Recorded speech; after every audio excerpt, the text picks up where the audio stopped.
پہلے تو سب لوگوں کا ایک ہی مذہب تھا، لیکن وہ آپس میں اختلاف کرنے لگے تو اللہ نے ان کی طرف بشارت دینے والے اور ڈر سنانے والے پیغمبر بھیجے اور ان پر سچائی کے ساتھ کتابیں نازل کی تاکہ جن امور میں لوگ اختلاف کرتے تھے ان کا ان میں فیصلہ کر دے۔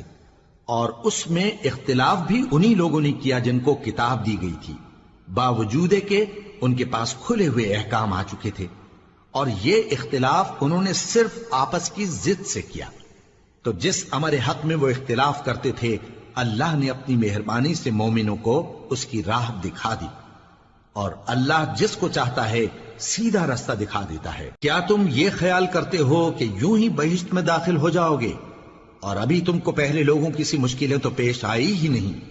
ان کو بڑی بڑی سختیاں اور تکلیفیں پہنچیں اور وہ صعوبتوں میں ہلا ہلا دیے گئے، یہاں تک کہ پیغمبر اور مومن لوگ جو ان کے ساتھ تھے سب پکار اٹھے کہ کب اللہ کی مدد آئے گی۔